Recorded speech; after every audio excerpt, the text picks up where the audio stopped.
Hello, मी रोहिणी. सर्वप्रथम मी तुमची माफी मागते. का माहितीये, गेले बरेच दिवस मला व्हिडिओ अपलोड नाही करता आला. कारणच तसं होतं. मी आणि माझं कुटुंब आम्ही गेलो होतो एका मस्त अशा शांत, निसर्गरम्य आणि आल्हाददायी, जिथे तुमचं मन निर्मळ, स्वच्छ, शांत होईल अशा ठिकाणी. ते कोणतं ठिकाण आहे ते आपण या व्हिडिओमध्ये चर्चेने बघणारच आहोत. चला तर मग व्हिडिओला सुरुवात करूया. तर फ्रेंड्स, ते ठिकाण आहे बोधगया. बरोबर, आम्ही सगळे गेलो होतो बोधगयेमध्ये. याचं कारणच असं खास होतं. बोधगयेमध्ये डिसेंबर महिन्यामध्ये विविध देशांमधून भिक्षू, भिक्षुणी, उपासक, साधक येतात. कशा करता? तर तिथे प्रत्येक डिसेंबर मध्ये पहिल्या आठवड्यात चॅन्टिंगचा उपक्रम राबवला जातो. दरवर्षी वेगवेगळे देश तिथे चॅन्टिंगचा उपक्रम राबवतात. हे वर्ष खास होतं. या निमित्ताने तिथे चॅन्टिंगचा उपक्रम राबवण्याची जबाबदारी भारताची होती. मी आणि माझा परिवार या खास निमित्ताने आम्ही तिथे पोहोचलो होतो. बोधगया हे ठिकाण बिहारमध्ये आहे. तिथे महाबोधी टेम्पल आहे, महाबोधी विहार.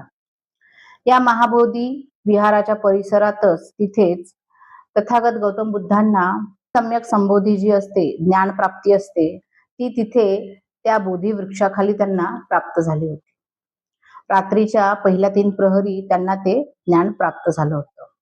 आणि तिथेच जो महाबोधी परिसर जो असतो तो इतका आल्हाददायक असतो आणि जे म्हणजे स्पिरिच्युअलिटीला जे मानतात, स्पिरिच्युअल इकडे जे झुकलेले आहेत त्यांच्यासाठी तर हे डिसेंबर महिन्यातलं तिथलं वातावरण अगदी प्रेरणादायी आहे. मला असं वाटतं आपण सगळ्यांनी तिथे एकदा तरी व्हिजिट करावी. चॅन्टिंगचा उपक्रम हा डिसेंबरच्या पहिल्या आठवड्यात किंवा दुसऱ्या आठवड्याच्या मध्यापर्यंत सुरू असतो. आजूबाजूला बऱ्याचशा इतर देशांच्या मोनेस्ट्रीज आहेत. या मोनेस्ट्रीज सुद्धा पूर्णपणे भरून गेलेल्या असतात. जगभरातून पुष्कळ प्रमाणात तिथे भिक्षू, भिक्षुणी, साधक जे मेडिटेशन करतात ते, उपासक, उपासिका सर्व काही तिथे मोठ्या संख्येने उपलब्ध किंवा येतात. कशा करता येतात बरं? तर तिथे फक्त हीच चर्चा असते, ध्यान साधना किंवा स्पिरिच्युअल गोष्टी किंवा शांतता, मनाची शांतता, म्हणजे हे सगळं वातावरण तिथे तुम्हाला पाहायला मिळेल. तर मग पुढच्या डिसेंबरची तयारी नक्की करा. हे महाबोधी विहार आणि आजूबाजूचा परिसर म्हणजेच काय, तर पूर्ण बोधगयाच म्हणा, ह्या डिसेंबरमध्ये एक मॅजिकल वातावरण असतं तिथे. हे महाबोधी विहार युनेस्कोचे वर्ल्ड हेरिटेज साईट म्हणून ओळखलं जातं. या विहाराची एक जाण्याची वेळ तुम्ही बघाल तर तुम्ही पहाटे शांत थंडीच्या गारव्यात ध्यानासाठी जायचं म्हटलात तर जाऊ शकता. तिथल्या त्या तथागताच्या एकदम छान असं मूर्तीचं तुम्ही दर्शन घेऊ शकता. किंवा मग संध्याकाळी मस्त थंडीच्या गारव्यामध्ये जाऊ शकता.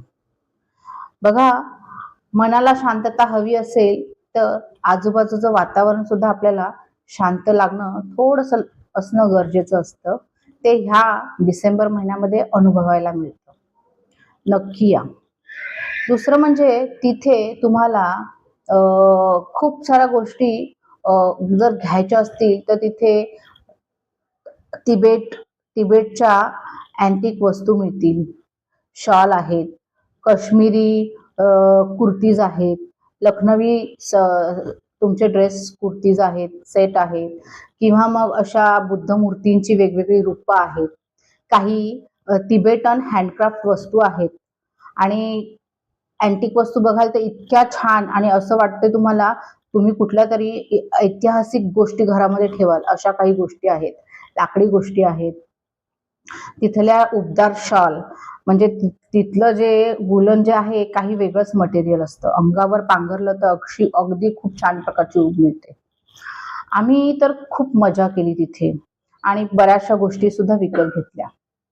तर मग आपण जायचं म्हटलं तर जाताना सुद्धा छान गरम उबदार कपडे घेऊन तिथे जा. पायामध्ये छान कॅनव्हासचे किंवा बंद शूज घेऊन जा. ते तिथे फार उपयोगाचे आहेत. कारण का बोधगयेचं वातावरण साधारणतः 8 डिग्री अंश म्हणजे सेल्सिअस असतं ते 20 डिग्री सेल्सिअस पर्यंत असतं. त्यामुळे या थंडीत आपल्या मुंबईच्या थंडीतनं आणि तिकडच्या थंडीतला खूप फरक तुम्हाला जाणवेल. ती बोचरी थंडी तुम्हाला आवडेल. नक्की येऊन व्हिजिट द्या. ठीक आहे. महाबोधी विहारात येणारे वेगवेगळ्या देशातले भिक्षू भिक्षुणी साधक किंवा तिथे असणारा जेव्हा तो चॅन्टिंगचा कार्यक्रम असतो तेव्हा ते एका तालासुरात एकत्रितपणे निघणारे ते सुत्तपठणाचे सूर आपल्या कानाला आणि मनाला शांत तृप्त करतात. म्हणजे सकाळचं फॉगी मॉर्निंग म्हणा किंवा इव्हनिंग संध्याकाळची चिल्ड एकदम हे जे वातावरण आहे ना, आपल्या पूर्ण शरीराला जो स्ट्रेस आलेला आहे ना, तो अगदी निर्मळ, शांत आणि म्हणजे तुम्हाला असं वाटेल की तुम्ही कुठल्या तरी स्वर्गसुखामध्ये आहात. हा तुम्हाला अनुभव देऊन जाईल. पण एक मात्र नक्की, तिथे तुम्ही गेलात तर सकाळचा छान रस्त्यावर असणारा कडक चहा, लेमन टी प्यायला विसरू नका.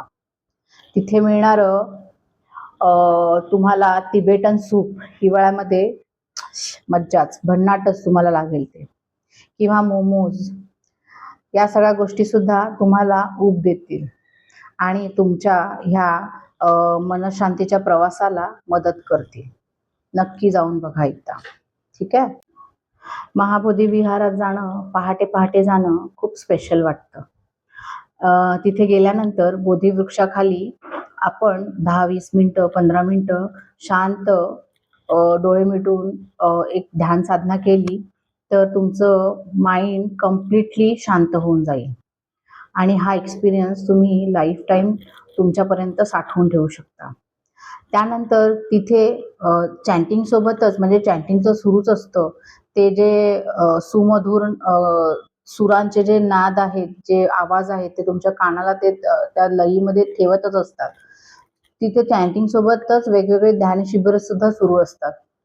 काही वेगवेगळ्या देशांचे इतर सांस्कृतिक कार्यक्रम सुद्धा एकेका दिवशी पार पाडले जातात आणि ह्या अशा आध्यात्मिक आणि शांत छान असं आल्हाददायक वातावरणात आपण त्या वाईब्स आपल्याला छान एकदम पॉझिटिव्ह फिलिंग्स देतात, पॉझिटिव्ह एनर्जी देतात आणि ती एनर्जी आपल्याला पूर्ण स्ट्रेस कम्प्लिटली घालवून टाकण्यासाठी खूप मदत करत असते. हे महाबोधी विहार म्हणजे तथागतांच्या सम्यक संबोधी प्राप्तीचं एक छान असं मस्तपैकी आपल्याला मिळालेली हे खूप मोठं एक काय म्हणू आपल्यासाठी तो अनमोल ठेवा आहे. तो आपण जतन करून ठेवायला हवा. तिथे गेल्यानंतर इतर देशातले जे येतात भिक्षू, भिक्षुणी किंवा जे साधक येतात, उपासक येतात इतर देशांमधून, ते बघा खूप शांत आणि त्या वाइब्सना ते कुठेही आरडाओरडा करून टच नाही करत. भारतातलं थोडं प्रमाण कमी आहे हे. म्हणजे आपण आपला देश असल्यामुळे चाललंय म्हणजे आरडाओरडा सुरूच असतो, कोण जोराने बोलत असतो, कोण काय, पण ते क्वचित असतं. त्यामुळे तिकडचा जो ते जे तरंग आहेत, ते तरंग जर खरंच अनुभवायचे असतील तर जितके आपण आतून शांत राहतो ना, तितकंच आपण बाहेर सुद्धा शांत राहायचं तिथे गेल्यानंतर. तर ते आपल्याला तरंग खूप एकदम प्रकर्षतेने जाणवतील. ठीक आहे. जर तुम्ही स्पिरिच्युअल ट्रॅव्हल किंवा पीसफुल प्लेस शोधत असाल तर डिसेंबरमध्ये बोधगयेला नक्की व्हिजिट करा आणि त्या अनुभवाचा आनंद घ्या. ठीक आहे. व्हिडिओ आवडला असेल तर चॅनेलला लाईक, शेअर आणि सबस्क्राईब करायला विसरू नका बरं. धन्यवाद.